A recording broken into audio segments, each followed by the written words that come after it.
بسم اللہ الرحمن الرحیم کتاب الوکالہ مکتبہ رحمانیہ صفحہ نمبر 185 اور مکتبہ بشرا صفحہ نمبر 259 کتاب الوکالہ۔ اس کو وکالہ اور وکالہ دونوں طرح پڑھ سکتے ہیں اور دونوں طرح آتا ہے۔ اس میں بھی میں وہی بات عرض کروں گا جو پہلے عرض کیا کرتا ہوں کہ جب بھی کوئی نئی کتاب شروع ہونے لگے، جیسے کتاب الوکالہ شروع ہونے لگی ہے، تو ایک دفعہ اس کو اردو کسی کتاب میں ضرور پڑھ لیا کریں۔ اور جو سب سے مختصر کتاب ہے اس میں، انتہائی مختصر، وہ یہ کتاب المعاملات ہے، ڈاکٹر عمران اشرف عثمانی صاحب کی۔ بہت مختصر ہے لیکن بہت جامع معنی ہے، یعنی بیسک کنسیپٹس کلیئر کرا دیتی ہے کہ کتاب الوکالہ کے بنیادی نکات وہ آپ کو مستحضر ہو جائیں، وہ یہ باتیں بتا دیتی ہے۔ اور اس کے ساتھ ہی خالد سیف اللہ رحمانی صاحب کی قاموس الفقہ، وہ بھی کوئی اتنی طویل نہیں ہے، اس میں کتاب الوکالہ جو اردو میں لکھا ہوا ہے اس کو ضرور پڑھ لیا جائے۔ میری آپ سب سے یہ گزارش ہے کہ آپ آج اس کو کتاب الوکالہ کو کتاب المعاملات سے پڑھ لیں، جو چند صفحے ہیں 97 سے لے کر 106 تک 10 صفحے بنتے ہیں، کتاب المعاملات کے بتائے ہیں، اور 10 صفحے یہ پڑھ لیں اور ادھر قاموس الفقہ کے چند صفحے پڑھ لیں جو اس کے ہیں، پھر کتاب الوکالہ پڑھیں گے تو آپ کو اچھا سمجھ جائے گا۔ اور آج کا سبق تو بہت ہی آسان ہے، بس عبارت ترجمہ ہی ہے تقریباً۔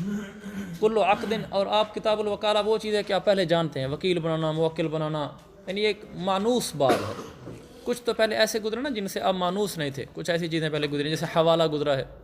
آپ اسے اتنے مانوس نہیں تھے، لیکن وکالہ سے تو آپ مانوس ہیں، تو ایک مانوس ہے، دوسرا ہے بھی آسان، اور تیسرا آج کے سبق بطور خاص آسان ہے۔ کل عقد جاز ان یعقدہ الانسان، ہر وہ عقد جس کو انسان بنفسہ، جس کو انسان بذات خود سر انجام دے سکتا ہو، جاز ان یوکل بھی غیرہ، اس میں اس کے لیے جائز ہے کہ وہ اس عقد میں کسی اور کو بھی وکیل بنا سکتا ہے۔ یعنی ہر وہ عقد جس کو انسان خود سر انجام دے سکتا ہے اس میں وکیل بھی بنا سکتا ہے، بالکل آسان بات ہے۔ لأن الانسان قد يعجز یا يعجز ہے، يعجز، عجز يعجز، لأن الانسان قد يعجز عن المباشرة بنفسه، کیونکہ مباشرت کا معنی ارتکاب، کیونکہ انسان بعض دفعہ قد تقلیل کے لیے ہے، کیونکہ انسان بعض دفعہ بذات خود کسی کام کو سر انجام دینے سے، کام کا ارتکاب کرنے سے، یعنی کام سر انجام دینے سے، کام کو سر انجام دینے سے عاجز ہوتا ہے، علی اعتبار بعض الاحوال، بعض حالات کے پیش نظر، بعض حالات کے پیش نظر وہ عاجز ہوتا ہے۔ مثلا نیچے 2 لفظ لکھے ہیں لیکن بڑے جامع معنی لکھے ہیں، لقلت ہدایتی و کثرت اشغالہ، یہ یوں ہوتا تو زیادہ اچھا ہوتا، لقلت ہدایتی او کثرت اشغالہ، کہ بعض لوگ وہ ہوتے ہیں جن میں ہدایت کی کمی ہوتی ہے، یعنی اس چیز کی صحیح راہ ان کو معلوم نہیں ہوتی کہ اس عقد کو صحیح طریقے سے کیسے سلجھایا جا سکتا۔ مثلا گاڑی خریدنی ہے، اس خریدنے والے کے پاس ہدایت کی قلت ہے، یعنی اس کی صحیح راہ اس کے سامنے واقف نہیں ہے کہ گاڑی خریدتے ہوئے کن کن باتوں کو دیکھنا ہوتا ہے، یہ قلت ہدایت ہے۔ بعض دفعہ یہ ہوتا ہے کہ قلت ہدایت نہیں ہوتی، سمجھدار آدمی ہوتا ہے، مکان خریدنا ہے، اس کو پتہ ہے کہ مکان کیسے، کثرت اشغالہ، مصروف آدمی ہوتا ہے، اس کے پاس وقت نہیں ہوتا اس کام کو سر انجام دینے کا، تو کثرت اشغال کی وجہ سے وہ نہیں کر سکتا، اس لیے اگر وہ جگہ او ہوتا تو بہتر تھا۔ فَيَحْتَاجُ إِلَىٰ أَن يُوَكِّلَ بِهِ غَيْرَهُ، لہذا اس کا محتاج ہوتا ہے کہ اپنے اس عقد میں کسی اور کو وکیل بنا دے۔ جب یہ محتاج ہوتا ہے، چنانچہ فَيَكُونُ کی ضمیر انسان کی طرف جائے گی، لأن الانسان فَيَكُونُ بِسَبِيلٍ مِّنْهُ، لہذا اس انسان کو اس توکیل کی گنجائش ہوگی، بِسَبِيلٍ مِّنْهُ، اس انسان کے لیے اس توکیل کی گنجائش ہوگی، یعنی اس کو یہ راہ دی جائے گی، توکیل کی لفظی ترجمہ یہ، اس کو اس توکیل کی راہ دی جائے گی کہ یہ راستہ تو ہے، اختیار کر سکتا ہے توکیل کا، دفعا للحاجتی، اس کی ضرورت کو پورا کرنے کے لیے، تاکہ اس کی ضرورت پوری ہو، چونکہ اس کو حاجت ہے کسی اور کو وکیل بنائے۔ وقد صح، یہ پہلے دلیل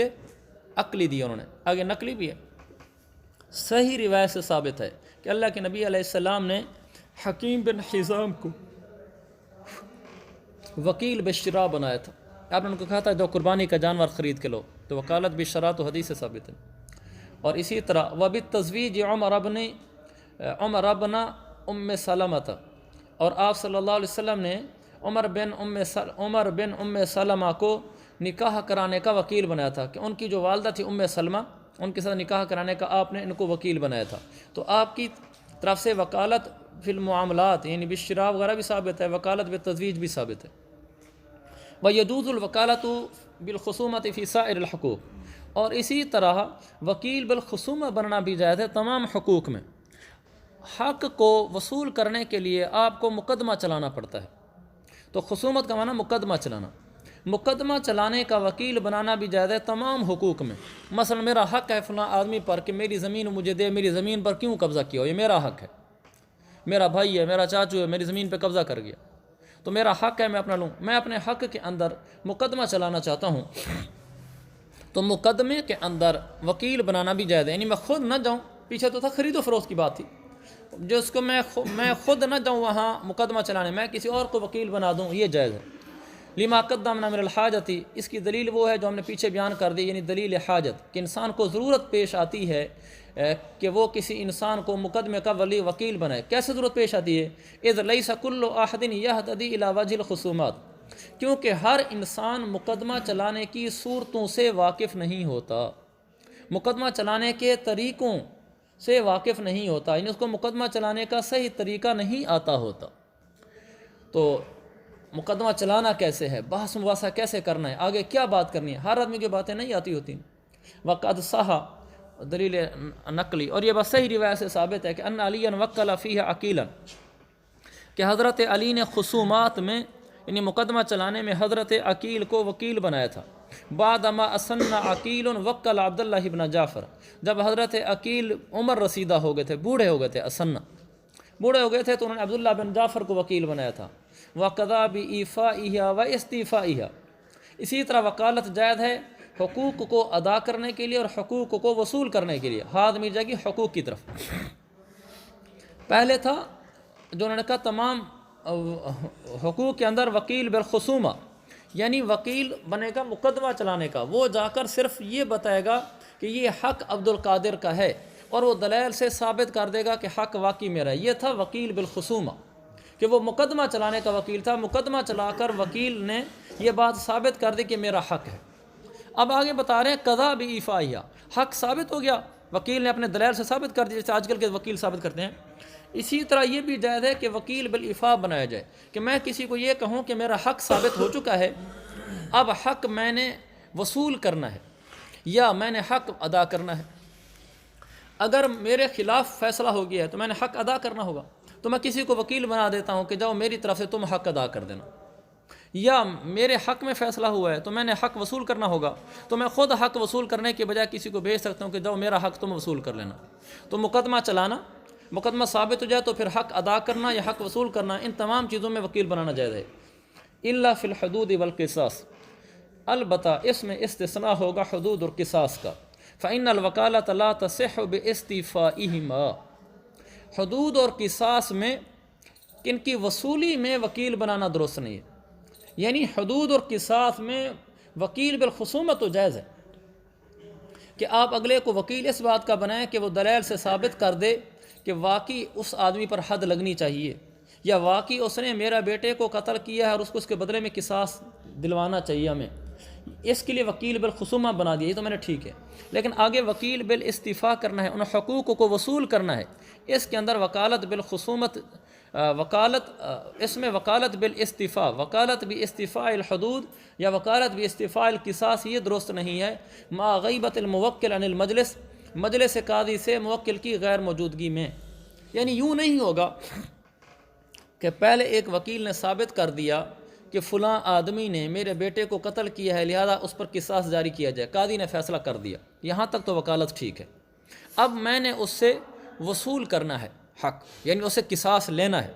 اب قاضی کی مجلس میں جاؤں گا، یعنی میں اس وقت اپنے آپ کو بلکہ صورت میں وکیل موکل بنا بھی لیتے ہیں، میں موکل ہوں اور حذیفہ وکیل ہے اور کاشف مدعی علیہ ہے، میں مدعی بھی ہوں،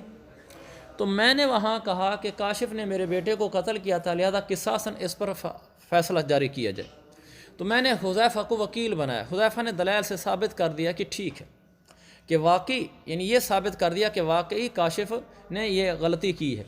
یہاں تو وکالت بالخصومت فی القصاص بھی درست ہے۔ اب جب فیصلہ ہو گیا اب اسے قصاص وصول کرنا ہے، قاضی کی مجلس میں اس کو بلایا جائے گا اور قصاص اس پر جاری کیا جائے گا۔ اب یہ جائز نہیں ہے کہ میں حذیفہ کو وکیل بنوں باستیفاء القصاص، کہ جاؤ قصاص وصول کرو، مع غیبت الموکل، میری غیر موجودگی میں، کہ میں موجود نہ ہوں عدالت کے اندر مجلس قاضی میں، اور وکیل بنا دوں حذیفہ کہ جاؤ تم اپنی موجودگی میں اسے قصاص لے لو، یہ درست نہیں ہے۔ کیوں درست نہیں ہے؟ یہ کیوں نہیں اس سے قصاص لے سکتا حالانکہ وکیل تو بنا تھا؟ لأنہما تندرع بالشبہات، کیونکہ حدود اور قصاص شبہ سے ساقط ہو جاتی ہیں۔ مشہور جملہ نا، پڑھا ہوگا، الحدود تندرع بالشبہات ای تسقط، یہ ساقط ہو جاتی ہیں شبہات سے۔ یہاں شبہ موجود ہے، وہ شبہۃ العفو ثابتۃ حال غیبۃ الموکل، موکل کی غیر موجودگی کی حالت میں ایک شبہ ثابت ہے، وہ شبہ عفو ہے،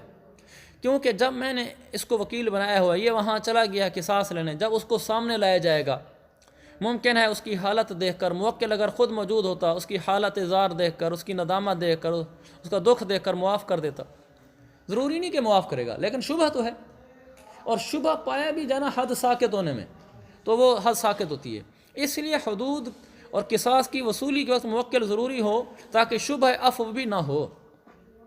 تو یہ شبہ وہاں ثابت ہے، وہ کہتے ہیں ثابت ہی نہیں ہے شبہ، بل ہوا ظاہر للندب الشرعی، بلکہ حکم شرعی کی وجہ سے ظاہر یہی ہے کہ یہ عفو کر دے گا۔ حکم شرعی کیا ہے؟ ان تعفو اقرب للتقوی، اللہ فرماتا ہے اگر تم معاف کر دو تو یہ تمہارا معاف کرنا تقوی کے قریب ہے۔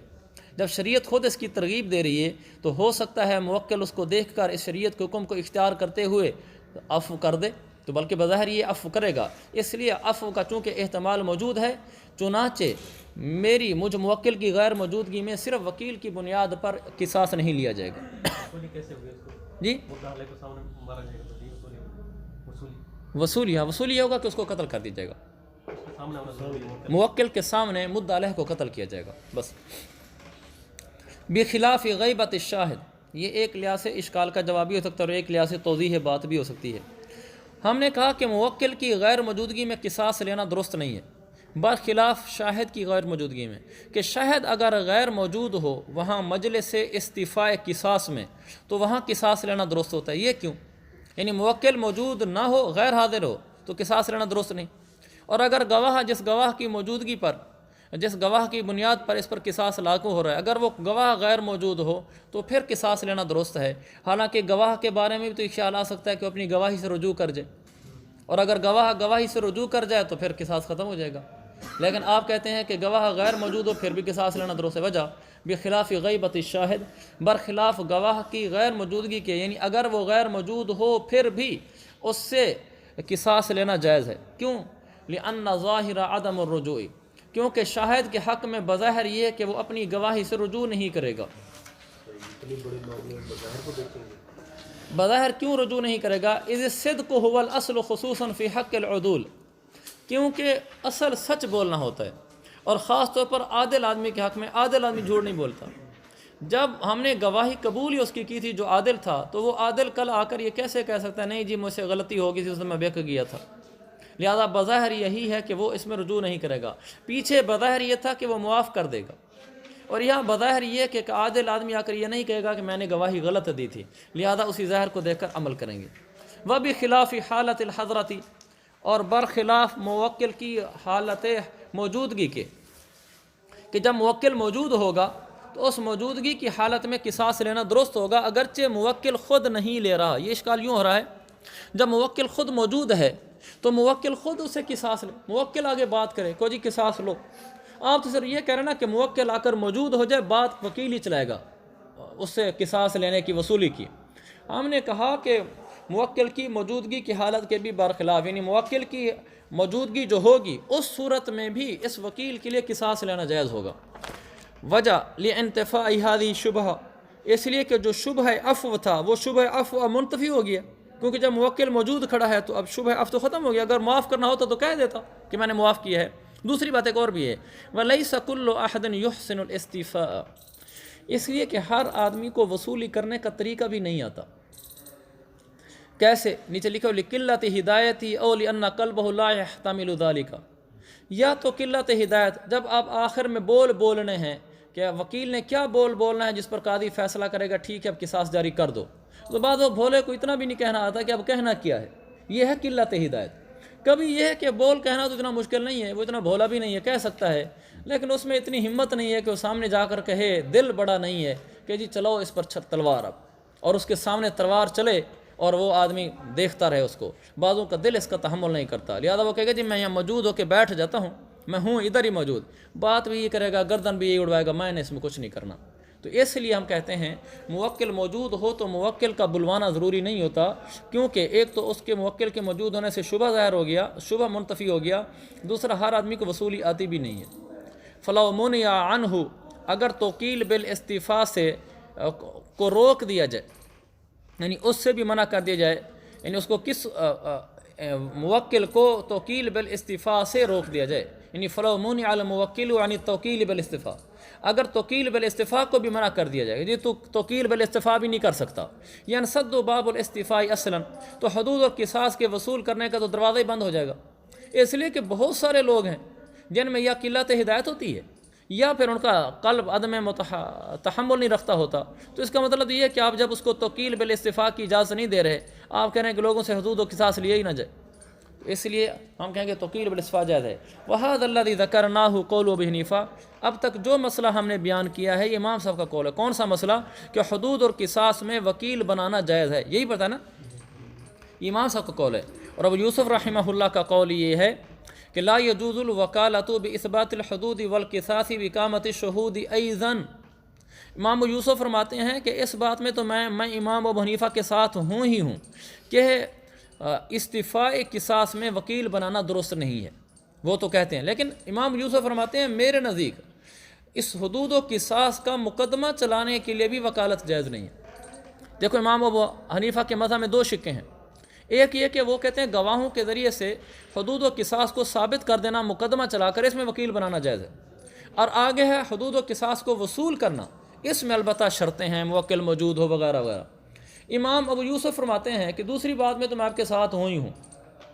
جو آخر میں نے پڑھی کہ حدود و قصاص کی وصولی میں توکیل جائز نہیں ہے، وہ فرماتے ہیں پہلی بات میں میرا آپ سے اختلاف ہے، یعنی میں یہ کہتا ہوں کہ حدود و قصاص کو ثابت کرنے کے لیے بھی، گواہوں کے ذریعے سے ثابت کرنے کے لیے بھی وکیل بنانا جائز نہیں ہے۔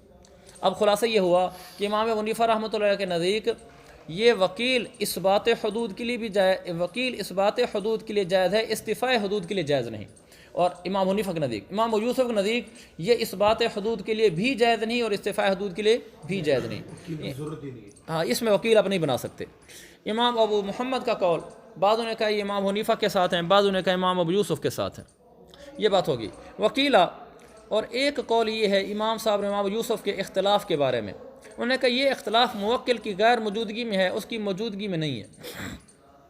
یعنی یہ کہا گیا ہے کہ اگر ہر جگہ میں موکل ساتھ ساتھ پھرے، بولے نہ بولے وکیل، یعنی اثبات حدود کے لیے بھی موکل ساتھ ہو اور استفاء حدود کے لیے بھی موکل ساتھ ہو، تو پھر ان کا کوئی اختلاف نہیں ہے۔ ان کا جو اختلاف ہے نا، خاص طور پہلے والے مسئلے میں، وہ یہ ہے کہ جب وکیل حدود کو ثابت کر رہا ہوگا، امام حنیفہ رحمۃ اللہ علیہ کے نزدیک موکل موجود نہ ہو، پھر بھی حکم یہ ہے،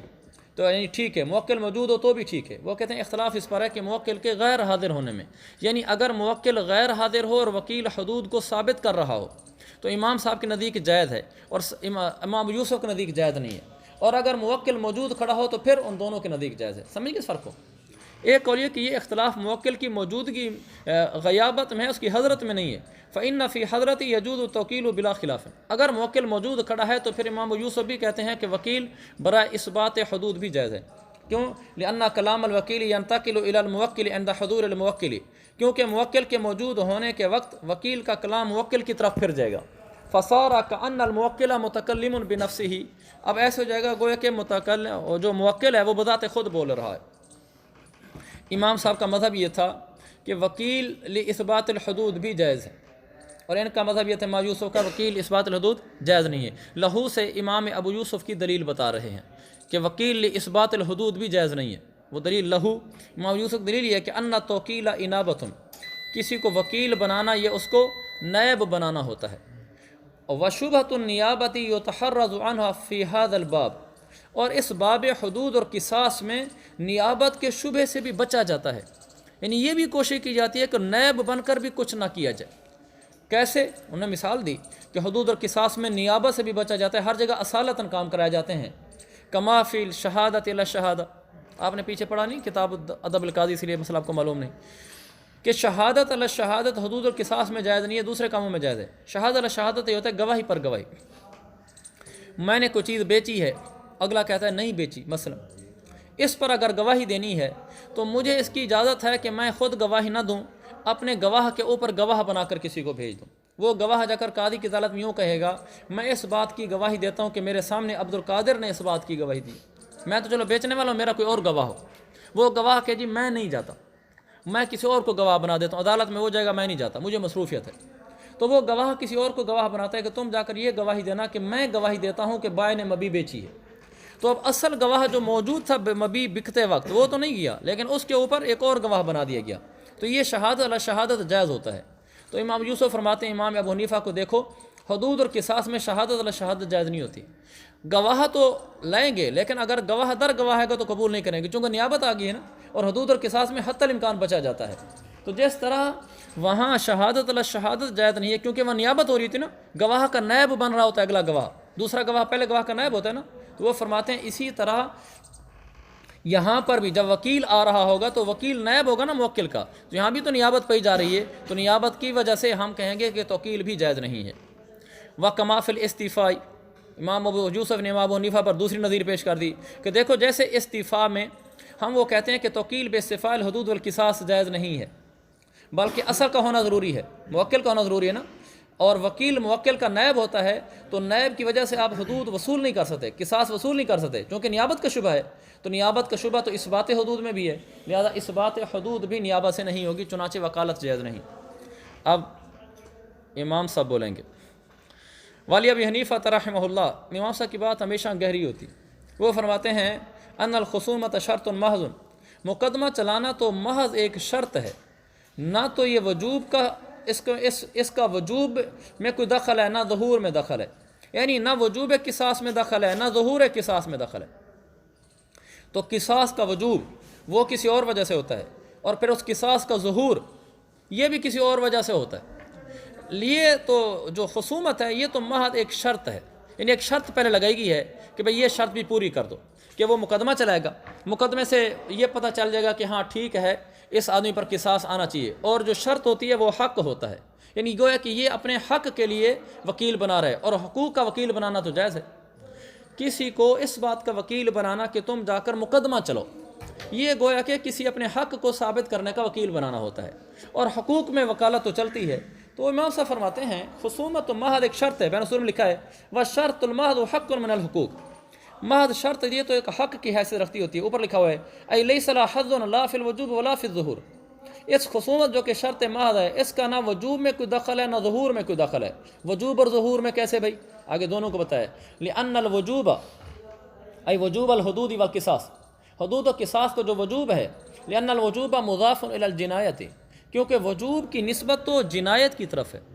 اس پر قصاص اس لیے واجب ہو رہا ہے کہ اس نے کسی کو قتل کیا ہے،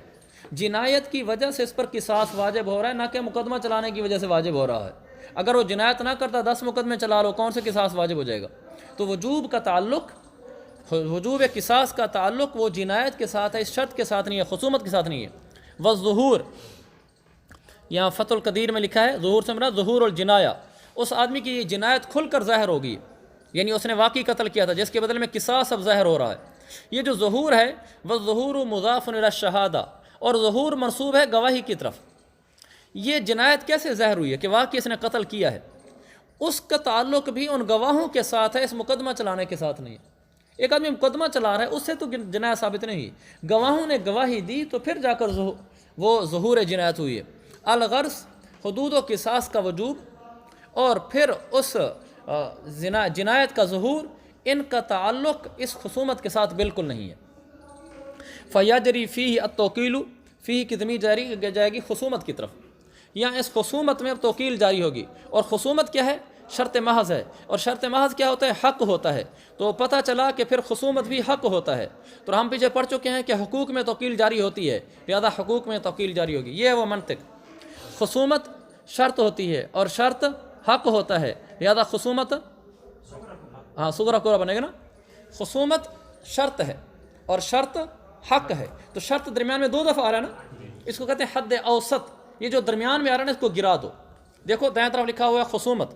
یہ خصومت شرط ہے، پہلا جملہ ختم، دوسرا جملہ شروع ہو رہا ہے شرط حق ہے، درمیان میں شرط آ گیا نا ایک جیسا، اس کو گرا دو، خصومت حق ہے، سمجھ گئے؟ یہ منطق کا بھی تھوڑا سا ٹچ لے لو، خصومت حق ہے۔ اب میں کہہ رہا تھا فیجری فیہ التوکیل، فیہ کی ضمیر خصومت کی طرف جا رہی ہے، تو جب ضمیر خصومت کی طرف جا رہی ہے تو خصومت تو حق ہوتا ہے، گویا کیوں لکھا فیجری فی الحق یا توکیل، خصومت چونکہ حق ہوتا ہے، حق میں توکیل جاری ہوتی ہے، لہذا خصومت میں بھی توکیل جاری ہوگی۔ کما فی سائر الحقوق، جیسا کہ باقی حقوق میں بھی توکیل جاری ہوتی ہے، خصومت بھی چونکہ حق ہے لہذا اس میں بھی توکیل جاری ہوگی۔ وعلی ھذا الخلاف التوکیل بالجواب، امام صاحب اور امام یوسف کے اسی اختلاف کی بنیاد پر، کون سا اختلاف؟ کہ میں مدعی ہوں اور کاشف مدعا علیہ ہے، مجھ مدعی کی طرف سے وکیل بنانا جائز ہے امام صاحب کے نزدیک، اور صاحبین کے امام یوسف کے نزدیک جائز نہیں ہے۔ یہ اختلاف ہے، یہ مدعی کا جو وکیل بن رہا جو جا کر مقدمہ چلائے گا، اور ایک وکیل بنے گا مدعا علیہ کی طرف سے جو جواب دہی کرے گا۔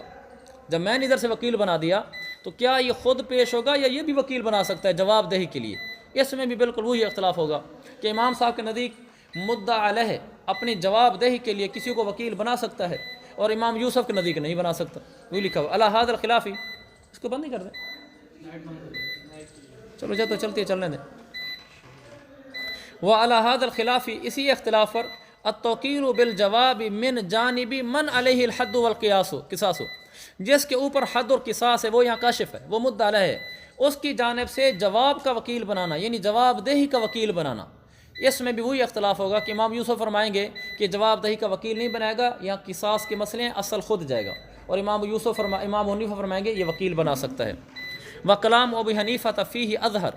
اس میں امام صاحب کا قول زیادہ ظاہر ہے، کس میں؟ فی التوکیل من جانب من علیہ الحد، مدعا علیہ کی طرف سے وکیل بنانا امام صاحب کے نزدیک جائز ہے۔ وہ فرماتے ہیں یہاں امام صاحب کا قول ہی اظہر ہے، اظہر کا معنی مفتوی ہوتا ہے، پتہ ہے نا آپ کو، یعنی یہ قول راجح ہے، قوت والا ہے، اظہر بمعنی اقوا ہوتا ہے، اظہر بمعنی اقوا، امام صاحب کا قول زیادہ قوی ہے، اس لیے کہ لأن الشبہۃ لا تمنع الدفع، کہ شبہ تو مانع ہوتا ہے حدود کے اس بات کے لیے، شبہ اس بات کے لیے مانع ہوتا ہے، دفع کے لیے تو مانع نہیں ہوتا، اور یہ جو کاشف ہے اس کی طرف سے اگر نائب بن کر جا بھی رہا ہے تو زیادہ نیابت کی وجہ سے شبہ آئے گی، تو شبہ سے آگے حدود دفع ہو رہی ہیں، کوئی ساکے اس پر یعنی ثابت تو نہیں ہو رہی اس پر، تو لہذا اس میں تو شبہ معنی نہیں ہونا چاہیے۔ وہ فرماتے ہیں شبہ دفع سے معنی نہیں ہوتا، غیر ان اقرار الوکیل غیر مقبول علیہ، ہاں کاشف نے وکیل بنایا تھا، اس نے وکیل کس لیے بنایا تھا؟ میرے سے جا کر دفع کرو قصاص کو، بھی میں نے قتل نہیں کیا ہوا، مجھے بچاؤ، اسی لیے وکیل بنایا تھا۔ چنانچہ ہم یہ کہہ رہے ہیں کہ اگرچہ نیابت ہو رہی ہے اور نیابت دفع سے معنی نہیں ہوتی، یہاں تو دفع کا کام کیا جا رہا ہے، دفاع کیا جا رہا ہے، چنانچہ اگر وکیل جا کر کوئی ایسا کام کرتا ہے جس سے بجائے دفاع کے اثبات ہونے لگ جاتا ہے، یعنی آگے جا کر وکیل اقرار کر لیتا ہے، یعنی میرے مدعی کے وکیل کے دلائل سن کر اس کا وکیل آگے اقرار کر لیتا ہے، تو اس وکیل کا یہ اقرار قبول نہیں ہوگا، اس لیے کہ کاشف نے اس لیے وکیل تھوڑی بنایا تھا اس کو۔ دیکھیں غیرہ سے یہ بتا رہے ہیں کہ وکیل کی بات یہاں معتبر ہوگی، یعنی کاشف وکیل بنا سکتا ہے، مگر یہ کہ ان اقرار الوکیل غیر مقبول علیہ، اس موکل کے خلاف وکیل کا اقرار قبول نہیں ہوگا، علیہ کے خلاف، لما فیہ من شبہۃ عدم الامر، کیونکہ اس اقرار میں اس بات کا شبہ ہے عدم الامر بھی، کہ کاشف نے اس اقرار کا حکم نہ دیا ہو، یہ شبہ ہے نا کہ کاشف نے یہ نہ کہو جا کر اقرار کرنا، چونکہ یہ شبہ ہے اس لیے ہم اس کو کہیں گے وکیل کو تو اقرار نہیں کر سکتا اس کے حق میں، ہاں دفاع کر سکتا ہے۔ وقال ابو حنیفہ رحمہ اللہ، آگے نیا مسئلہ شروع ہو رہا ہے، لا يجوز توکیل بالخصومت من غیر رضاء الخصم، امام ابو حنیفہ فرماتے ہیں توکیل بالخصومت چاہے مدعی کی طرف سے ہو یا مدعا علیہ کی طرف سے ہو، یہ خصم کی رضامندی کے بغیر جائز نہیں ہے۔ میں مدعی ہوں، جب میں وکیل بناؤں گا تو میرا خصم یعنی میرا مد مقابل کاشف ہوگا، خصم ہوگا نا مد مقابل، اور کاشف اگر وکیل بنائے گا تو اس کا مد مقابل میں ہوں گا، تو امام صاحب کا مذہب یہ ہے کہ توکیل بالخصومت جائز نہیں ہوتی مد مقابل کی رضامندی کے بغیر، اس میں مد مقابل سے رضامندی لو کہ بھئی میں کاشف کو کہوں بھئی میں حذیفہ کو وکیل بنا رہا ہوں، تو راضی ہے کہ نہیں ہے، اگر یہ راضی نہ ہو تو پھر وکیل نہیں بنایا جائے گا، اگر راضی ہوگا پھر وکیل بنائیں گے، اگر اس پہ راضی نہیں ہوگا پھر میں دوسرا بندہ لاؤں گا، جس وکیل پہ یہ راضی ہوگا اس کو وکیل بناؤں گا۔ وکالت جائز ہے لیکن اس کی رضامندی سے جائز ہے، اس کی وجہ نہیں ایک استثناء ہے پہلے، مگر یہ کہ موکل مریض ہو یا 3 دن یا 3 دن سے زیادہ کی مسافت پر غائب ہو، تو پھر ایسی صورت میں مد مقابل کی رضامندی کی بھی ضرورت نہیں ہے۔ اس کی رضامندی کی کیوں ضرورت نہیں ہے وہ آگے بخلاف کے لفظ سے بتائیں گے، آگے آ رہا ہے بخلاف المریض والمسافر لأن الجواب، وہاں سے بتائیں گے کہ یہ استثناء ہم نے کیوں کیا تھا، ورنہ عام حالات میں اس مد مقابل کی رضامندی کے ساتھ ہی وکیل بنایا جائے گا۔ اچھا صاحبین کا مذہب، وہ فرماتے ہیں یجوز توکیل بغیر رضا الخصم، مد مقابل کی رضامندی کے بغیر بھی وکیل بنانا جائز، وکیل بنا سکتے ہیں، وہی پچھلی باتوں کے ساتھ وہ کہیں گے موکل موجود ہو تو پھر وکیل بنایا جائے گا، لیکن وہ کہتے ہیں مد مقابل کی رضامندی کی ضرورت نہیں ہے، اور یہ امام شافعی کا قول ہے۔ یہاں ایک بڑی اہم بات ہے، ولا خلاف فی الجواز، جواز میں اختلاف نہیں ہے، انما الخلاف فی اللزوم، یہ اختلاف جواز میں نہیں ہے کہ وکیل بنانا جائز ہے یا ناجائز ہے،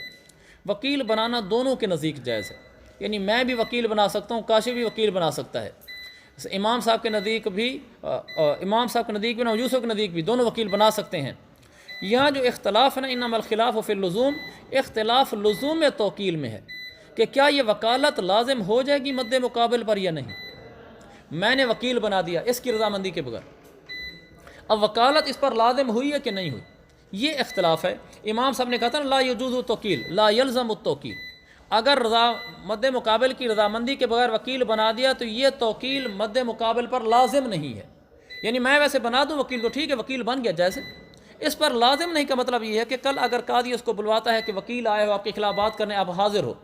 تو یہ کہہ سکتا ہے کہ میری چونکہ رضامندی نہیں لے گی میں حاضر نہیں ہوتا، اس پر وہ وکالت لازم نہیں ہو کہ یہ اس کی بات مانے، جائز ہے اگر یہ چلا جاتا ہے پھر ٹھیک ہے، چونکہ جائز تو تھی وکالت مگر لازم نہیں، اور امام یوسف فرماتے ہیں یجوز، وہ کہتے ہیں لازم ہے، جب رضامندی خصم کی رضامندی کے بغیر وکیل بنایا گیا اب یہ مد مقابل پر لازم ہوگا، مد مقابل یہ نہیں کہہ سکتا کہ میری رضامندی کے بغیر آیا ہوا ہے مجھ پر چونکہ لازم نہیں ہے لہٰذا میں حاضر نہیں ہوتا، ایسا نہیں ہوگا، فرق سمجھ گئے؟ وَلَهُمَا صاحبین کی دلیل کہتی ہے کہ توکیل جائز ہے، وہ فرماتے ہیں ان توکیل تصرف فی خالص حقی ہی، یہ جو توکیل مثلا میں نے وکیل بنایا تھا اور میرا مد مقابل کاشف تھا، صاحبین کے نزدیک یہ توکیل جائز بھی ہے لازم بھی ہے، وہ فرماتے ہیں یہ توکیل موکل کے حق میں خالص تصرف ہے، یعنی میں موکل ہوں، میں توکیل کر رہا ہوں، مجھے اس کی رضامندی کی کیوں ضرورت ہے، میں اپنے حق میں تصرف کر رہا ہوں نا، کہ میں اپنی چیز کے لیے کسی کو وکیل بنا رہا ہوں کہ میرا ایک حق ہے میں اسے حق وصول کرنا چاہتا ہوں، تو میں اس میں وکیل بنا رہا ہوں، میں خالص اپنے حق میں وکیل بنا رہا ہوں۔ آگے نیچے لکھا ہوا ہے وَالتَّصَرُّفُ فِي خَالِصِ حَقِّهِ لَا يَتَوَقَّفُ عَلَىٰ رِضَا غَيْرِهِ، اچھا فَلَا يَتَوَقَّفُ عَلَىٰ رِضَا غَيْرِهِ آگے بھی آ گیا، لہذا یہ توکیل غیر کی رضامندی پر موقوف نہیں ہوگا، جیسے نظیر ہے تو قد توکیل باعتقاد الدیون، جیسے قرضہ وصول کرنے کے لیے وکیل بنانا، مثلا کاش میرا مدیون ہو میں وکیل بنا دوں جا کر اسے قرضہ وصول کر کے لاؤ، تو اس کی رضامندی پر موقوف نہیں ہوگا کہ جی وکیل کیوں بنایا ہے میرے سے پوچھا نہیں گیا، جیسے تقاضی دیون میں اس کی رضامندی پر وکیل بنانا موقوف نہیں ہوتا اسی طرح یہاں بھی نہیں ہوگا۔ امام صاحب کی دلیل، امام صاحب نے کیا فرمایا تھا؟ جائز نہیں ہے یعنی لازم نہیں ہے، پہلے اس سے پوچھو وہ مانے تو پھر وکیل لازم ہوگا ورنہ نہیں ہوگا۔ وہ فرماتے ہیں ان الجواب مستحق علی الخصم، جواب جس پر لازم ہے وہ تو مستحق لازم، جواب واجب ہے مد مقابل کے اوپر، مد مقابل پر جواب دینا واجب ہے نا، میرے وکیل کا جواب دے گا وہ، وَلِهَذَا يَسْتَحْضِرُهُ، یہی وجہ ہے کہ مدعی اس کو یعنی اس خصم کو قاضی کی مجلس میں حاضر کرواتا ہے، اس پر جواب دینا لازم ہے، جب جواب دینا لازم ہے تو میرا وکیل وہ اس کو حاضر کروائے گا قاضی کی مجلس میں، تم ادھر پیش ہو، جب حاضر کروائے گا اور اس سے آگے تو تکرار کرے گا دلائل دے گا بات کرے گا، وَالنَّاسُ مُتَفَاوِتُونَ فِي الْخُصُومَةِ، اور لوگ خصومت میں مختلف ہوتے ہیں، یعنی بعض ایسے ہوتے ہیں کہ ناحق کو بھی حق کر کے دکھلا دیتے ہیں، ایسے تیز ترار چرب لسان ہوتے ہیں کہ جھوٹ کو بھی سچ بنا لیتے ہیں، تو یہ کہے گا کہ جس کو آپ نے بھیجا ہے جو اس نے مجھ سے تو تکرار کرنی ہے یہ تو ایسا غلط آدمی ہے کہ جھوٹ کو بھی سچ کر لیتا ہے، ایسا زبان کا تیز ہے، تو لہذا اس سے اس کا نقصان ہے نا۔ فَلَوْ قُلْنَا بِلُزُومِ التَّوْکِیلِ، اگر ہم اس توکیل کو لازم قرار دے دیں، یا تَضَرَّرُوا بِهِ، تو کاشف کو اس لزوم توکیل سے تکلیف ہوگی نقصان ہوگا، فَيَتَوَقَّفُ عَلَىٰ رِضَاهُ، لہذا یہ توکیل اس کی رضامندی پر موقوف ہوگی، یہ کہے گا جی وکیل بناؤ میں راضی ہوں لیکن مجھ سے پوچھو تو صحیح کس کو وکیل بنانا ہے، اس کو بناؤ جو آگے جھوٹ کو سچ پیش کرنے والا نہ ہو، سچ بولنے والا آدمی ہو، لہذا اس کی رضامندی لی جائے گی۔ کل عبد المشترک کی، جیسے کوئی مشترک غلام ہو، اذا کاتبہ احدہما یتخیر الاخر، امام صاحب نظیر پیش کر رہے ہیں ایک غلام مشترک ہے یعنی دونوں غلاموں کا اس میں حصہ ہے، دونوں آقاؤں کا حصہ ہے، جب ان آقا میں سے ایک نے اس کو مکاتب بنا دیا تو دوسرے کو اختیار ملتا ہے، اس لیے کہ دوسرے کو اختیار اس لیے ملتا ہے اگر ایسا نہیں کریں گے تو پھر اس کا نقصان ہوتا ہے، دوسرے کو اگر اختیار نہ دیں، نیچے حاشیہ میں لکھا ہوا ہے تتوقف علی رضا الاخر وان کان تصرفا فی خالص حقہ، اگرچہ یہ جو دو مالکوں میں سے ایک مالک جو اس کو مکاتب بنا رہے وہ اپنے خالص حق میں ہی تصرف کر رہا ہے نا کہ غلام میں اس کا حق ہے، لیکن پھر بھی دوسرے کو اختیار ملتا ہے لمکان ضرر شریکہ، اس لیے کہ شریک کا اس میں نقصان ہوتا ہے اس کو مکاتب بنانے کا، تو چونکہ اس کا نقصان ہوتا ہے لہذا دوسرے کو اختیار دیا جائے گا۔ یہاں بھی میرے ساتھ جو اس معاملے میں شریک ہے مد مقابل اس میں چونکہ اس کا نقصان ہے لہذا اس کو اختیار دیا جائے گا۔ پیچھے ہم نے 2 کا استثناء کیا تھا، مریض اور مسافر کا بتایا تھا نا میں نے، کہ مریض اور مسافر کے لیے گنجائش ہے کہ وہ مد مقابل کی اجازت نہ بھی لے پھر بھی بنا دے۔ اس کا جواب بالکل آسان ہے، آپ نے استثناء کیوں کیا؟ لأن الجواب غیر مستحق علیہما، کیونکہ جواب تو ان دونوں کے اوپر لازم ہی نہیں ہوتا، یعنی اس صورت میں کیوں لازم نہیں ہوتا؟ اس لیے کہ مریض تو مرض کی وجہ سے ویسے ہی عاجز ہوتا ہے اور مسافر اپنی غیر موجودگی کی وجہ سے عاجز ہوتا ہے۔ چونکہ یہ عاجز ہوتے ہیں تو ایسی صورت میں تو پھر ضرورت نہیں ہوتی، جو پیچھے ہم نے کہا تھا وہ کہاں بات ہماری چلی تھی، ہاں الا، انہوں نے کہا الا ان یکون الموکل مریضا، اگر یہ مریض ہو تو پھر ایسی صورت نہیں ہوگی۔ اس کا جواب انہوں نے عرض کر دیا، اس کی وجہ یہ ہے کیونکہ وہ عاجز ہیں۔ ثم كما يلزم التوکیل عنده من المسافر يلزم اذا اراد السفر لتحقق ضرورتی، پھر جیسا کہ توکیل امام صاحب کے نزدیک لازم ہو جاتی ہے مسافر کی طرف سے، اسی طرح لازم ہو جاتی ہے جب سفر کا ارادہ ہو کیونکہ ضرورت متحقق ہوگی ہے، یعنی موکل مسافر نہیں ہے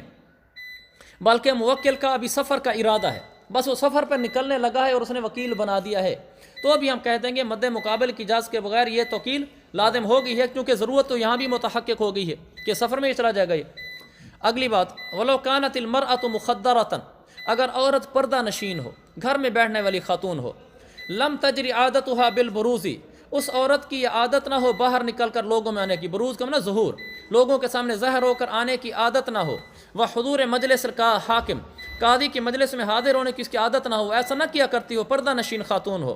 امام راضی فرماتے ہیں یلزم التوکیل، پھر خصم کی رضامندی کے بغیر بھی اس کی توکیل لازم ہو جائے گی اس عورت کی، یہ چاہے اگلے سے اجازت نہ لے، لأنها لو حضرت لا يمكنها ان تنطق بحقها، کیونکہ اگر یہ قاضی کی مجلس میں حاضر بھی ہو جائے تو اس کے لیے ممکن نہیں ہے اپنے حق کو بولنا، لحیائها، پردہ نشین عورت کے حیا کی وجہ سے بول نہیں سکے گی، فیلزم توکیلها، لہذا اس کا وکیل بنانا لازم ہو جائے گا اگلے کو، وہ یہ نہیں کہے گا عورت خود آئے یا کسی اور کو وکیل بنائے۔ قال وهذا شيء استحسنه المتاخرون، یہ والی جو بات ہے اس کو متاخرین نے مستحسن سمجھا ہے۔